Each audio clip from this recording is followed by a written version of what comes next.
Okay, sorry about that, everyone. You can go ahead. We should be good to go now. You want to just let me know in the chat if you can hear me okay?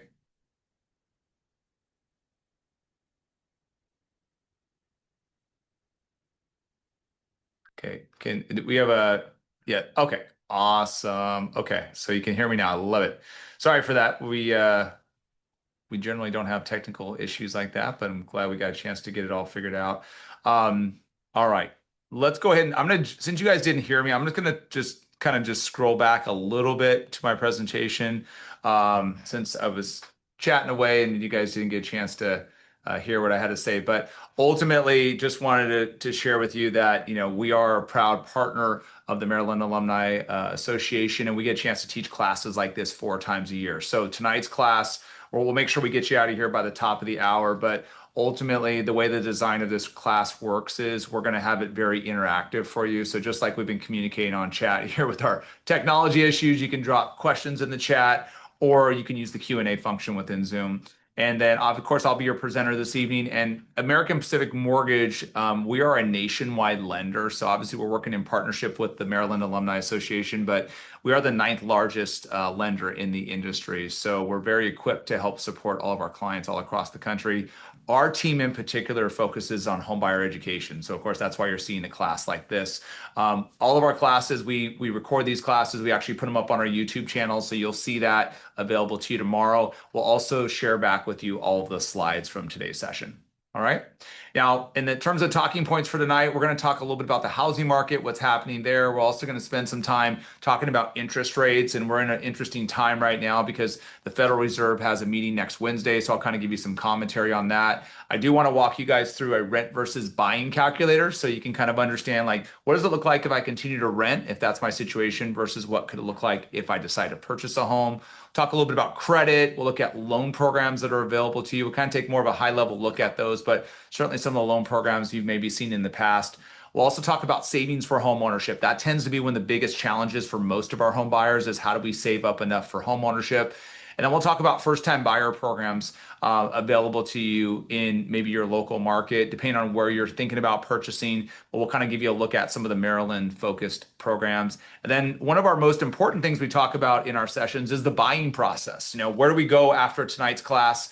How do we start our journey towards home ownership? I know you guys didn't hear the audio earlier, but I was fortunate enough to work with one of your fellow alum this morning in designing one of her pre-approval for her in a purchase in California. And just 2 weeks ago, one of your fellow alum bought their first home in the Maryland market. So, those are both, I guess scenarios or success stories, if you will, that I like to share with our class because it can go from kind of a classroom setting like this to going actually into the real time of, hey, let's figure out what a plan looks like for me with home ownership. All right. So as we're thinking about home ownership, this is probably going to be one of our largest decisions we make financially. And I think as you're considering home ownership, I would encourage you to think about some of the really cool benefits that come along with owning a home. Things like being able to control your monthly budget in housing versus waiting for the landlord to increase your rent. A lot of our clients that are choosing to buy in today's market, interest rates are still a little bit higher than they have been in historical averages, but a lot of our clients that are getting their homes today are probably going to consider refinancing in a couple of years as rates go lower. So that is an opportunity you have as an existing homeowner. This is an asset that can work for you as you own your home, as that home goes up in value, as you pay down your mortgage, you create home equity for yourself. And for most of us across the country, that's like our number one asset that we have in addition to maybe our retirement accounts, right?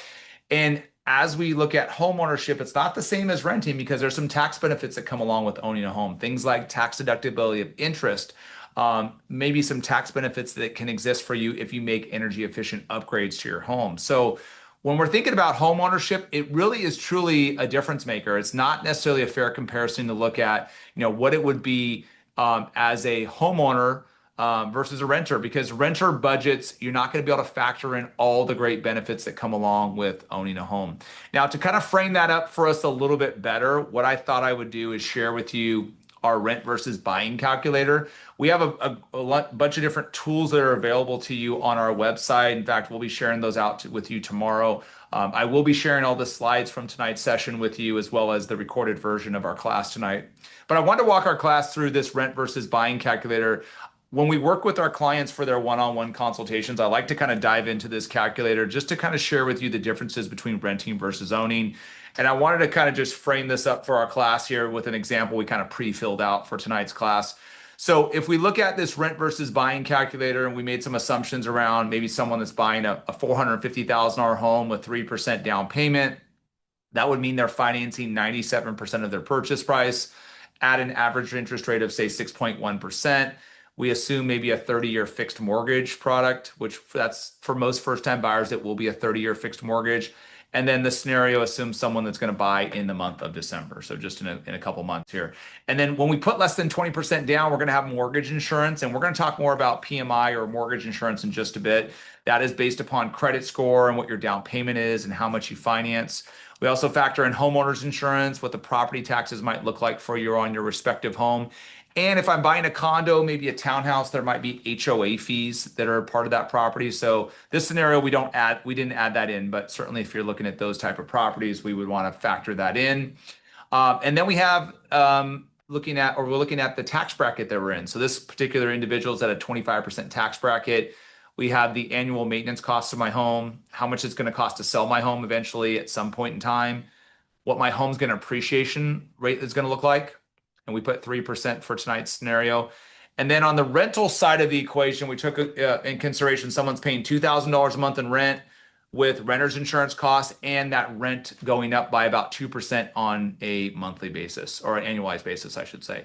So what our calculator, first of all, tells us is one is the break-even point for me of owning versus renting is 4 years. So that means with the investments I'm going to make in home ownership versus what I'm paying out to my landlord in rent, my break-even point is 4 years.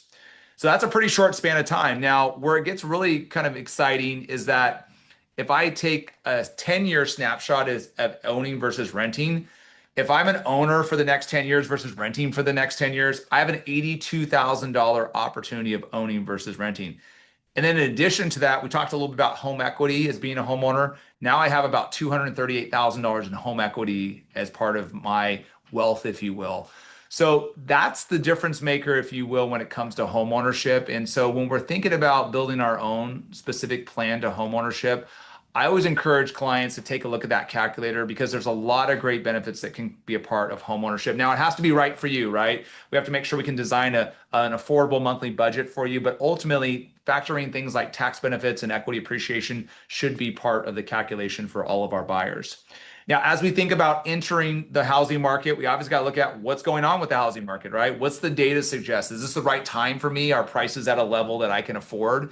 Interest rates will also play a role in that, which we'll talk about in just a second. But this is kind of a look at the Maryland housing market, which is honestly pretty similar to what we see in other parts of the country. We're starting to see supply stack up a little bit more supply. This has 42 days, median days on market in Maryland. Some parts of the country are 60 days plus. So Maryland's housing market looks very similar to others. Of course, the prices will vary based upon what state you're going to try to buy in. You can see the median sales price starting to kind of drop a little bit. Some of that's just seasonality in the markets. So we're seeing some of that in other parts of the market, some flattening, if you will. If you're not looking in the Maryland market, just across the country, the 4 states that have the most inventory right now are Georgia, Colorado, Florida, and Texas. Those are the most inventory levels. What's also pretty interesting in the market is right now across the country, 46% of all transactions being done today have some type of seller concession on them. And so that means the seller is contributing towards buyers' closing costs and or prepaid items. So in well, I'm gonna say most parts of the country, but many parts of the country, it has become a buyer's market. Now, what will play a role in that market changing is where interest rates go. Interest rates are starting to go lower. We're not quite as low as we've seen maybe 4 weeks ago, but nonetheless, interest rates are going lower. That is starting to spike buyer activity levels, even though historically, the months that we're going into right now, the colder weather months that we're seeing, November, December, January, February, those generally are the slower markets or slower times in the housing market. But I do think we're gonna kind of go against the curve a little bit on that in the 2025 market because we're seeing a lot of talk around interest rates going lower. It is increasing buyer demand out there. So let's talk a little bit about interest rates. Here's a snapshot of the last 12 months of interest rates. You can see here, even up as to about 2 weeks ago. So we're really watching closely what the Federal Reserve does next week. I think we're all kind of assuming that the Federal Reserve is going to cut rates another 0.25%. But in our world, we're looking a little bit more closely at what are they saying about future rate cuts. And so, some of the data I was looking at today, it's like there's a 100% chance they're going to cut rates next week. As a consumer, I want you to kind of understand what that means in the mortgage space. Well, when the Federal Reserve cuts rates, we already had that predicted into our numbers. So the interest rates that our buyers see today are really based upon what those interest rates are going to be next Wednesday when the Federal Reserve makes the cuts. Now, when they do make that cut, it is directly going to affect auto financing, savings yields, lines of credit, credit cards in a certain extent. So that's going to have the direct effect. But mortgage rates, it's kind of like it's a predictor, if you will, into what the Federal Reserve is going to do. So we're obviously watching that really carefully. We want to see what the commentary looks like for future rate cuts, because now that if they indicate a future rate cut coming in November, then we might see interest rates slip a little bit lower. So we're obviously watching that really carefully. Not only new home buyers, but also existing homeowners that are thinking about refinancing. Now, when we take a look at a longer lens or wider lens from interest rates, the last 20 years, interest rates look very similar to where they are today. Of course, home prices were a fraction of what they are today. When we go through major economic crises, like you can see the housing crisis of 2008, 2009, interest rates were still a little bit lower, but obviously, a pretty, horrific event, if you will, in the housing market. The pandemic rate represented, which you can see here, our lowest rates that we've seen historically. So rates got down to as low as 2.5%. I think it's important to understand that it is very unlikely that rates will ever return to a 2.5% level. If they do, that means something has really catastrophic has happened globally. So obviously we don't want that to happen. I think when we're thinking about home ownership and average historicals, we're probably in the high fours to low fives. That's generally what we see historically. Now, today, obviously, we're still above those levels, but interest rates are going lower. It's not an if type of situation, it's a when. And so that's why we're really keyed in onto what the Federal Reserve is saying about the US economy. Now, as we look at interest rates and how they're basically factored, interest rates are based upon a few really key elements. It's like credit score and eligibility for a loan program, the type of product I'm going to select, how much my financing is going to be. So what's my balance look like, what my down payment percentage looks like. As a buyer, we do have options to pay additional funds out of pocket. We call those discount points. Usually one discount point is the equivalent of 1% of my loan amount, and it will generally reduce my interest rate by 0.25%. Fixed or terms of my loans, which generally are going to be fixed terms. The shorter my term is, the cheaper my interest rate can be. So as we meet with our clients, like I mentioned to you earlier, I got a chance to meet with one of our Maryland alum earlier today. We're going to figure out like what's the right design for you in your financing. We're going to figure out the right product setup, what we can afford from a down payment perspective. And ultimately, we're trying to get to that monthly payment amount that feels affordable for you in your monthly budget. Now, one of the big factors that plays into our design for our home buying options for our clients is taking a look at credit. And so when our classes, I like to kind of dive into credit a little bit, because ultimately, if we can kind of pass on some areas of opportunity for you, some tips around credit, it's going to help improve your borrowing costs. Now, every loan product does have a minimum credit score, and you can see those displayed here in the types of products that we offer. And some of the first-time buyer programs might have slightly higher credit score requirements depending on the type of product we're going to elect. Now, there's 3 different credit agencies that report out our credit scores. There's Equifax, Experian, and TransUnion. You guys are all familiar with those. Now, each one of those agencies has a credit model. There's one for credit card models, there's for auto financing, and there's for home financing. Now, most of us that are doing monitoring services, like maybe let's say through Credit Karma, they're going to use the credit card model. So oftentimes when I'm meeting with clients to review their home buying plans, their credit score that I show on the home financing side might look a little bit different than Credit Karma. So that's why we see some variance between the scores. It's just because the risk model looks a little bit different. Now, in lending, we always take the middle credit score between all 3 agencies reporting. So if my highest score, let's say, is 760, let's say my middle score is 740, and my lowest score is 720, then from a qualifying perspective, we're going to take that middle score of 740 when it comes to qualifying for financing. Now, if my partner is going to also join me on the application, let's say my partner is at 700, 680, and 660, Well, the lowest middle score between the two of us is a 680 score. So that's what it's going to be used for qualifying purposes for our financing. That can also impact my interest rate, also the cost of mortgage insurance. So we want to be very strategic in how we build financing plans for our clients to obviously optimize your, your buying power and ultimately your affordability. Now, when we look at maybe past events that have shown up on our credit report, we're looking at, or the impact items are going to be in the most recent 12 to 24 months of the event. So if I've had a late payment, let's say on a student loan back in 2024, it's still within 24 months, so it's still probably hurting my credit score. But as I get further away from the event, I'm going to see some incremental improvement in my credit score. Now, if you're curious about how long those late payments will stay with you on your credit report, the reporting of it, in that example I just gave you, that delinquency would show for 7 years and then it would eventually fall off. The impact to the score, though, is in the most recent 12 to 24 months. Now, as I mentioned earlier, there's different credit score risk models. There's credit card, there's auto, there's home mortgage. I want to walk you through the mortgage risk model. And as we kind of go around this wheel, so to speak, you might be able to identify some opportunities for you in your own credit score. And so I want to kind of give you a sense of, what gets factored into that model. Now, the first section would be length of credit. So how long have we had credit? The more seasoned my credit file is, probably the higher my credit score is. So, if I took someone that had a 6-month credit history versus someone with a 6-year credit history, everything else was the same on-time payment history. The 6-year history was probably going to be a lot higher because of that 15% component to the weighting. Now, 20% is going to be how much new credit am I trying to get access to? So am I trying to open up new accounts? Do I have new inquiries that are showing up on my credit report? We really want to avoid hard inquiries because hard inquiries can negatively impact your credit score. Now, there are rules in place for both auto financing and mortgage financing that state that I have a 30-day window of time to shop around with as many lenders as I would like to. And it's the equivalent of one credit inquiry hit to my score.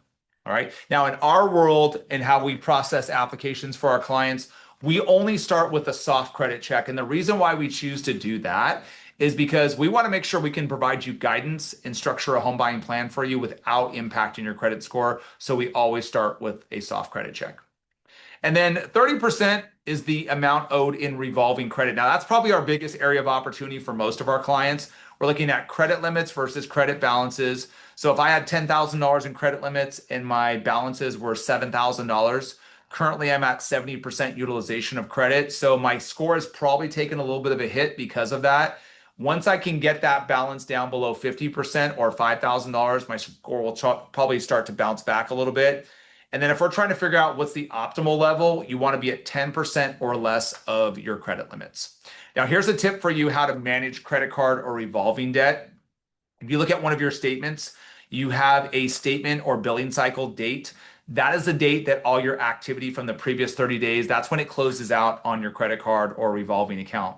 Now, my tip for you tonight is if you can pay off that account or pay it down before the end of that cycle date closes out, then you're going to get a lower utilization reporting out to the credit bureaus, because that's when they're going to start reporting, as well as improving your availability. So as that utilization goes lower, then your credit score starts to take off a little bit.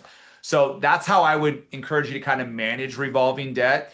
Now, the other or last component of the mortgage model is payment history. That's pretty self-explanatory. That's, how have I paid my bills? Again, looking at the last 12 to 24 months. If I've had any late payments, they're going to be rated as 30-day lates, 60-day lates, and then 90+ day delinquencies. The more significant or severe on that spectrum that I'm at, the bigger impact I'm probably going to see to my credit score. Now, as we kind of continue down the path with credit, I do also want to include student loans into our conversation. Get a lot of questions around student loans in our classes that we teach throughout the country. And right now, I have some of our clients that are in forbearance because they're still maybe in a situation coming out of the pandemic where they've never had to make payments on those student loans, or they're back in school, or I've seen most recently some of the student loans are now transferring servicers, and so that kind of creates a little bit of a dilemma. But ultimately, as a future buyer, if you're in a savings plan or income-based repayment program, we can use that minimum payment for qualifying. So if you had $75,000 worth of debt in student loans and you had a $250 per month savings plan payment, we can use that right away. Now, if you're not in repayment, so if you're in forbearance, maybe you're in deferment because you're back in school, then by default, on that $75,000 in student loan debt, in our previous example, on an FHA loan, we would take $375 as the monthly payment because it's 0.5% of the balance. If you're doing a Fannie Mae or a conventional loan, it would be $750 per month or 1% of the balances. All right. So, I know student loan servicing companies can be a little bit difficult to work with on that stuff. But as you're preparing for home ownership and we're working through your pre-approval options, we can kind of certainly help kind of give you some guidance on how to approach student loans and either how they're hurting or maybe impacting, I should say, some of your qualifying. Now, the reason why we look at student loans is because every loan program has guidelines to that, and those guidelines indicate how we have to approach student loans. So in this part of our class, I want to kind of share with you like a 10,000 foot view of each loan program so you can get a better understanding because you've probably explored some of these already. And I think it's important to understand some of the elements to each one of these loan programs. Now, the first one is a conventional loan. That is a Fannie Mae or Freddie Mac, your product line. You're starting to see them in the news a little bit more. There's talk about the administration trying to take them private and what that can do to the housing market, so on and so forth. But ultimately, as a conventional loan, the minimum down payment is 3% with that minimum credit score you can see on screen. And then every year they will set a conforming loan limit based upon the cost of living adjustments across the country. Now, in most, not most parts of the country, but some parts of the country, there are what we call as high cost of living areas. So if you wanted to buy in Alexandria, Virginia, for example, that's a high cost of living area. So you would not be capped at 806 in that market. You would be able to go to $1.2 million. But the difference is once we go over that conforming loan limit, the down payment jumps from 3% to 5%. And then this year, we've already seen the conforming limit get adjusted. So I think it's like 812 for 2026. And so a lot of lenders like ourselves are starting to implement the new conforming loan limit, but that'll get adjusted generally around October, November of every year. The next loan is as a government insured loans, FHA, which FHA stands for the Federal Housing Administration. You can see our minimum down payment on screen, minimum credit score, and then the maximum loan amount looks a little bit different depending on which county I want to buy in with the FHA product. Now, I want to kind of tie together both the FHA product and the USDA product in our next topic, which is around eligibility. Unfortunately, we've seen some changes with both the FHA and USDA product because they are government insured products. There is residency changes, which unfortunately non-permanent residents are not they don't have access to those products. They only can use the conventional product. So the only way I can use a government insured product today is if I'm a permanent resident. Now, if I'm a non-permanent resident, conventional Fannie Mae, Freddie Mac, totally fine. But with the conventional, or sorry, the government insured product line, it would not be eligible. Now, USDA is going to be for our clients that are going to looking to purchase in more rural areas. So if I, looking to purchase in the area that does qualify under USDA, I have the option of a zero down payment scenario. There's also qualifiers, not only just for location, but also for income by household. And the loan amount will change based upon where I'm looking to use that product. So that could be a great solution for our clients as well. Now, I did want to quickly highlight the jumbo product. Those are for clients that need a little bit more buying power that stretches beyond, say, the agency limits, but it does come with higher down payment requirements and higher credit score requirements. And then finally, for our veterans that have eligibility in the VA home loan, that allows the veteran to have a zero down payment option. And it has a lot more flexibility in the underwriting guidelines to provide that entry to home ownership for our veterans. It, of course, is only reserved for our veterans, and there really is no maximum loan amount for the product. All right, we're going to now kind of switch things up a little bit, talk about mortgage insurance. Before I do, because I do get a lot of questions around mortgage insurance, just want to just check with our class here. Any questions that I can answer so far in some of the content you've gotten so far tonight? And you can drop your question either in the Q&A or you can use the chat feature that I know we were working through our audio issues. You guys were chatting in there. So feel free to use that if you do have any questions. All right. Let's talk a little bit about mortgage insurance. And I want to talk about two areas of mortgage insurance. One is PMI, which is private mortgage insurance. And there's about 7 or 8 companies that offer private mortgage insurance to lenders like ourselves. And there's also MIP, or mortgage insurance premium, that comes along with an FHA loan product.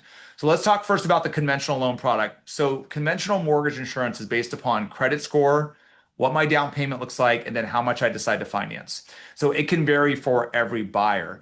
Now, with PMI on a conventional loan, it does have a cancellation option. So once I reach 2 years in my loan and I have 20 to 22% equity, I can apply to have the mortgage insurance canceled. So if some of you in class have already started your search on Zillow or Redfin and you're looking at some PMI examples and you're like, whoa, that's super high. I don't know if I can do that. It's actually not as high as you may think looking at some of those sites. So if we looked at someone that's financing $450,000, they have a 740 credit score, and they're putting 3% down, the minimum requirement for a first-time buyer, it's about $138 a month. So some of those sites may have it as high as $300+ per month. So not as costly as you might think. But as I can increase my credit score, as I can increase my down payment, that mortgage insurance will follow or fall based upon that criteria. Now, on the other side of it, we have an FHA loan. That's a government insured loan. So there's actually two components to mortgage insurance, or the MIP. There's monthly mortgage insurance, which is calculated at 0.55% of my total loan amount. And then we divide that by 12 to figure out the actual monthly. And then there's upfront mortgage insurance, which is 1.75% of my total amount financed. Now, with FHA, differ than a conventional loan, there is no cancellation option. So in order for me to remove or get out of my mortgage insurance situation, once I have enough equity in that home, I would look to refinance into a conventional loan product. Now, for most of our clients, utilizing the FHA product is going to be an entry point to homeownership. It allows a lot more flexibility in qualifying that we might see in a conventional loan. I gave you guys the example of, someone that had a late payment on a student loan, maybe in October of 24. That might be a challenge with a conventional loan, but with FHA, we would have a little bit more flexibility with those late payments because it is a government insured product. Now, if we look at a payment scenario with FHA, let's take that same $450,000 loan amount. We'll then add that upfront mortgage insurance in, and then we have the monthly MIP, which is $206 per month. So a little more expensive on the FHA side, but it is designed to help our buyers, to support them with entry to homeownership with a little more flexibility in guidelines. All right. So there's PMI. Now I want to kind of talk a little bit about income for your home mortgage plan. So I get a lot of questions around employment scenarios and income. And so I want to kind of share with you in class what that looks like for you as you're taking those next steps towards home ownership. Before we talk about that, I do want to pass along some of our documentation that we would generally request from you as we build your home buying plan, so you can see those on screen. So let's talk a little bit about some different employment scenarios. Now, in lending, we have to determine or verify, I should say, a 2-year work or education history. And what that means for us is that, we have to look at how long I've been on the job, and then do I have any education to support that? There is kind of a little bit of a misconception out there that I have to have 2 years on my job to qualify for a mortgage. Just isn't the case. So let me give you an example. So let's say I graduated from Maryland in the spring and I just started my job in October, right? I did 4 years at Maryland. I just started my job in October. So I'm able to piece together my educational background plus my new start date to make up my 2-year requirement, essentially at 4 years plus, right? So you don't necessarily have to have 2 years in the job. We just have to verify that 2-year history. Even a scenario where I've been on my job for, let's say, 3 years, and now I have a new job opportunity, but I'm not going to start there till December 1st. We can use that income even with a prospective offer letter that's fully executed and showing your start date. That can allow you to qualify for a mortgage with, let's say, a new income level that you're receiving from that new employer. So you don't necessarily, again, have to have that 2 years on the job. It just has to be spanning the 2-year work history or educational support. Now, it's a little bit different for self-employed buyers, because if you're self-employed, we do have to show a 2-year tax filing history. So if I'm applying for a mortgage today, I would have had to file 2 years of taxes, 24 and 23, in order to count that income towards my qualifying. Now, if I'm in an employment situation where I have variable compensation, let's say I earn overtime, or I have bonuses, whether quarterly or annual bonuses or commissions, or some of our clients, especially in the tech industry, we have clients that receive restricted shares for their compensation plan. In order for me to count those variable sources of income, that's a scenario where I would have to show 2 years on the job with that respective employer, right? If I have 2 sources of income, let's say I work for 2 different employers, and maybe I'm in the dental industry and I work for one employer for 30 hours a week, another employer for 15 hours a week. If I want to count both streams of income, then in that case, I do have to show that I've been on both jobs simultaneously for the last 2 years. And another question or scenario that comes up to us quite often is, let's say I'm working a 40-hour work week job, but I also drive for DoorDash or Uber or Lyft on the weekends, and that's kind of some supplemental income I get. If I want to introduce that to my qualifying for my mortgage, then in that case, I also have to show that I've been doing both jobs for 2 years simultaneously. Of course, doing jobs like Uber or DoorDash, you're getting a 1099, so you're going to file those on your taxes as a Schedule C income. But ultimately, we have to see that you've been doing both of them for 2 years. All right. Last thing I want to touch on here is going to be additional income that's maybe provided by a partner. So if I have a partner that's going to or does contribute towards my household income and expenses, if they're not going to be a part of the application, then unfortunately I can't have that income introduced for qualifying purposes. So any income we're using in qualifying has to be documented by the borrower in the application. So that person would then have to join me on my application. All right. So that's a little bit about income. Now I want to kind of now pivot a little bit and talk about expenses versus income. So we look at a calculation called debt to income ratio in lending. We're taking in consideration expenses like credit card debt, student loans, car loans, anything that essentially would appear on your credit report. And then we also factor in the projected housing expense that you're going to have. Things like the principal and interest of your new mortgage, what your property taxes are going to look like for your house, what the homeowner's insurance costs might be. If I'm putting less than 20% down, I probably have mortgage insurance, right? So that all gets kind of factored into our total expenses for today, as well as projected housing expense. And it looks a little bit like this. So you can see my little calculation here. So principal and interest, taxes, insurance, PMI, maybe I'm buying a condo or a townhouse or maybe some type of community that has extra, features. Community features, HOA would then be added. But in this scenario, this buyer has $2,500 in projected housing expense, $500 in existing expenses. So right now I have $3,000 in expenses, right? Now I'm making $8,500 in pre-tax income. So a debt to income ratio would tell me that 35.3% of that buyer's income is being consumed by those expenses. And that's kind of right in the comfort zone for most buyers. Now, our guidelines allow us to go to 45, even 50% in debt to income ratio. However, most clients feel pretty good when they're around 33 to 36% debt to income ratio. Now, this is just a metric that we use for qualifying purposes. It doesn't indicate affordability. Affordability is going to be more of a conversation that we have. So if I feel like I can get to $2,500 a month in housing and I'm not sacrificing expenses or changing my lifestyle, or making it really hard on myself financially, then that's the number we really want to target.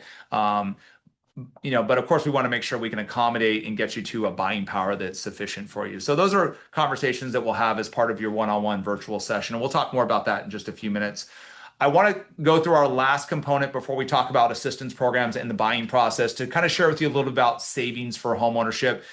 Quite honestly, for most of our buyers that I work with across the country, that's probably one of our bigger challenges is just to have saved up enough resources to cover my down payment and closing costs for my home purchase. Now, I want to share with you some of the acceptable sources for down payment, which would include obviously cash accounts like checking and savings accounts. We can't use cash per se. Every asset has to be seasoned at least 60 days to be used in mortgage financing. I do get a lot of questions around cryptocurrency or digital currency. Can it be used? You can't use it immediately. You would have to transact or sell the asset, convert it to a cash position, and then have it seasoned for 60 days in order to be used in home financing, okay? Retirement accounts can be used, 401ks, 403bs, 457 accounts. But I would encourage you before you get access to those resources and incorporate those into your home buying plan, talk to a tax or financial advisor first. Investment accounts, brokerage accounts, those all can be used again, but certainly talk to your advisors for that type of guidance on those type of resources. Now, gift funds can be used too. That's where a family member is providing you resources for your home purchase. Those assets do not need to be seasoned. So we have a documentation process for gift funds, but that can be added into or supplement anything that you're contributing in your home purchase. Most products do not have a minimum buyer contribution. Some products will allow you to have all gift funds contributed for the home purchase.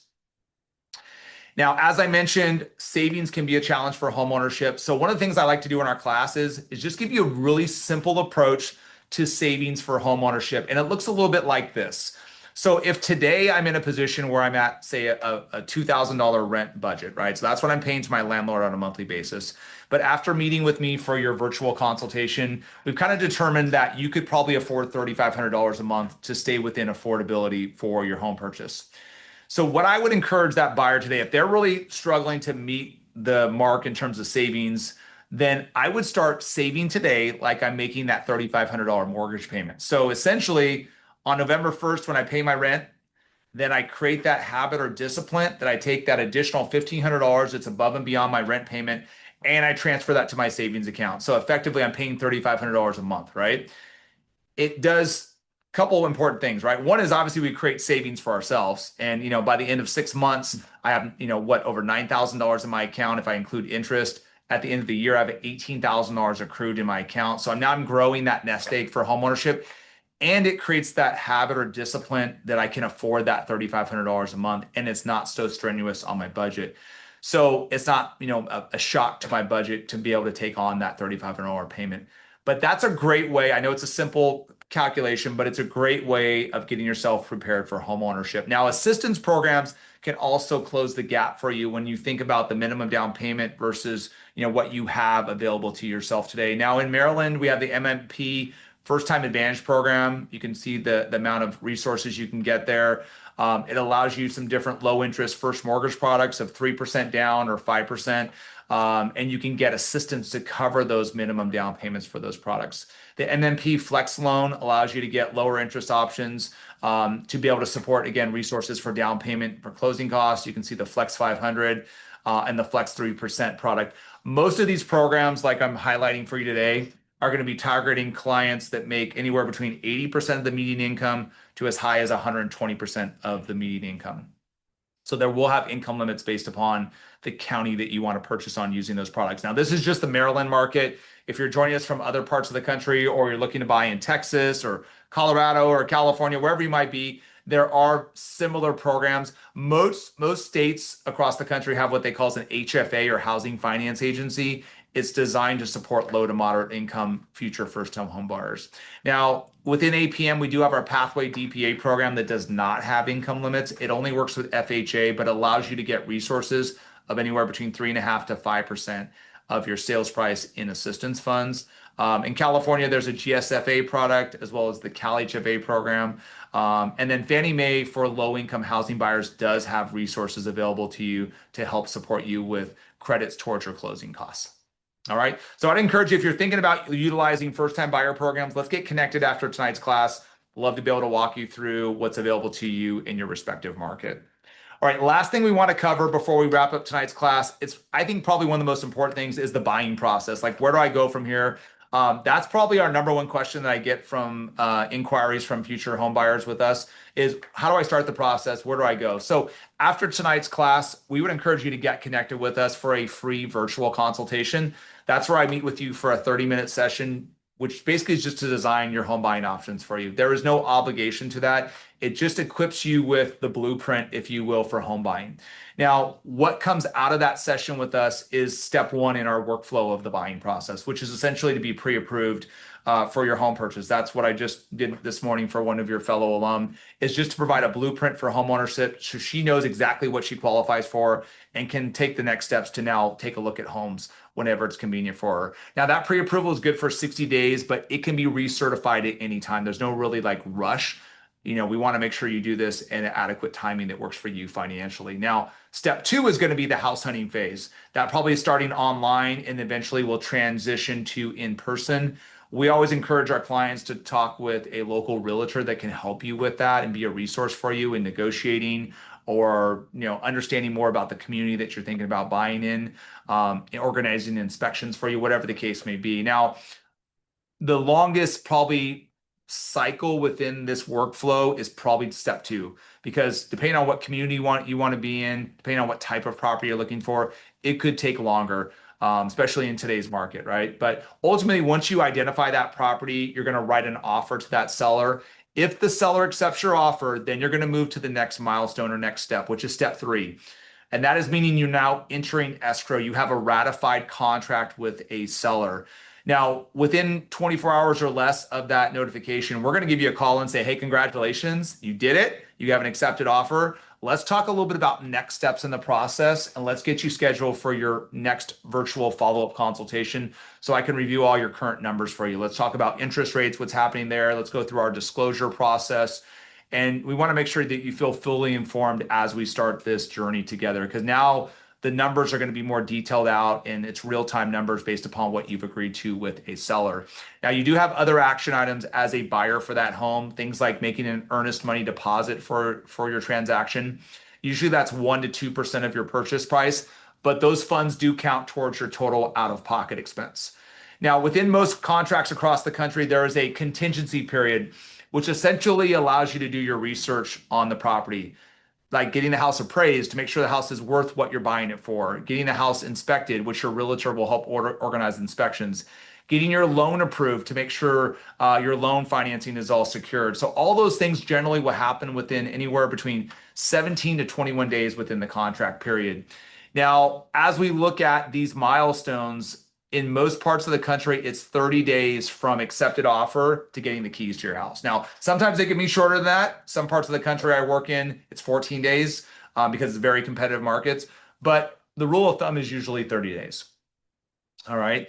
Now, the next part is going to be the administrative functions of your loan processing, verifying your employment, verifying your assets, getting your loan kind of all constructed to make sure we have everything prepared to go to the underwriting phase of the process, which is step 5. Now, one of the things I like to note in our classes is that interest rates that we've talked about earlier, they change daily. Okay. And once you go under contract with a seller, we're going to talk strategically about how do we navigate the interest rate movement in the financial markets, because there's a lot going on in the economic markets right now. And our job is to inform you on what's happening so we can secure and lock in the lowest interest rate. Because once we lock in that interest rate, that essentially protects your monthly payment amount that we're quoting you during that follow-up video session. Now, as we move through these different iterations of the process, you're going to be getting disclosures sent to you for e-signature. You get initial disclosures within 72 hours of our meeting. And then you also get another disclosure once your interest rate is locked up. And then within 3 days of your closing, you get your final closing disclosure, which highlights all the final details. And it all kind of aligns with what you've seen in previous disclosures. Now at step 5, we're now nearing almost the finish line of the workflow. So we're going to be issuing the final underwriting approval. We'll issue your final closing disclosure to give you that cooling off period. And then from there, we transition into the closing of the loan. In most parts of the country, the closing happens on the date you sign documents and you deliver your final funds for closing. We also deliver the final funds for the mortgage. Those monies get reconciled by an escrow or title team, and then documents get recorded with the county recorder's office. They record a transfer of ownership, and then when they record the deed for the loan, once that gets confirmed, then you're now the official homeowner. One of my best parts of the day is when I get a chance to call a new homeowner and say, congratulations, we just got confirmation that you're now the new owner. That's an awesome feeling. Got a chance to make a couple of those calls just before today's class. And it's a huge celebration for us. You know, our relationships, though, don't end with that call from our clients, because we stay connected with our clients through our aftercare. We're monitoring what's happening with interest rates for you. So as now a homeowner, we're going to see when the right time is for you to refinance. We provide tools like our HomeBot system to track your home equity for you. And we're always checking in with our clients on an annual basis, because let's face it, things are always changing for us financially. So we want to make sure we're here as a resource for you. Now, if you're thinking about moving forward and want to get connected with us after class, I'd love to be able to meet with you to help build that home buying plan for you. It's a real simple get started process. It starts with an online application, which you can see the link on our slide here. We do a soft credit check, but as I mentioned earlier, we do not impact your credit score with that. You'll upload documents, and then you'll use our scheduling system to schedule a consultation time that works good for you. And we encourage you to do it virtually with us. Of course, we can do it over the phone, but virtually allows us to do some screen sharing and just essentially show you what we've designed for you based upon our conversation. This is what that consultation looks like. Again, it is a free service we provide to our local communities that we serve. And we're hitting all these points here that you can see on screen. A lot of what we talk about looks very similar to what you've learned in tonight's class. And as we wrap up tonight's class, I do hope you've got a few good takeaways to help you on this journey towards homeownership. As we work with you towards this goal of yours financially, we really try to make sure we stay connected with you. Technology is one way we can do that. We really embrace technology through our mobile. You can start the process there. You can follow the progress of your loan. You can also do some calculations as you're out and about home shopping. We embrace mobile. We use AI in some of our ways to help better support you with resources. Of course, it doesn't replace the human touch in our buying process, whether that's call to you and see checking on, see how you're doing, whether that's text messaging or just simply via email to stay connected with us. We're always making sure that we're here as a support for you during this process. Last thing I want to touch on is our discount that we provide to our Maryland Alumni Association members. So part of our service to the community is not only do we provide classes like this 4 times a year, we also discount services for you as well with a $750 discount in closing costs. If you've enjoyed tonight's content, I'd encourage you to share this with friends, family, coworkers. We do have other partnerships that we work with across the country. We would love to have your friends and family check out some of these free resources that are available to you. This is all my contact information. So if you do have some questions after tonight's class, don't hesitate to email me. You can also schedule an introductory call if that's the best way for you. Again, we provide the scheduling link here. And we love what our community says about us in homeownership. We do take what we do as a privilege, and being able to help educate you and then ultimately help you provide you with that huge goal of homeownership. And so we'd encourage you to check out what our clients say about us in, whether it's on some of our socials on Instagram or Facebook, but a lot of our communities on Reddit say about us. We love what we do and providing you with the tools to achieve your dreams of homeownership. Well, that brings me to the end of tonight's class. I know most of us got a chance to hang around for class. We did record our session, even though we had those technology issues at the beginning. But I want to stick around for any questions that our class may have. You can drop those questions in the Q&A or chat. So anything I can help answer for our class here? And again, in case you missed it, we're gonna provide all the slides too as well. So you'll have all the links to whether it's start the process or use the rent versus buying calculator. So that'll all be available to you as well too. All right. Well, I think we did it. I appreciate everyone's time. I know everybody's very busy on a Wednesday evening, so I appreciate your time this evening. I look forward to getting connected with you soon. Have a wonderful night. Good night.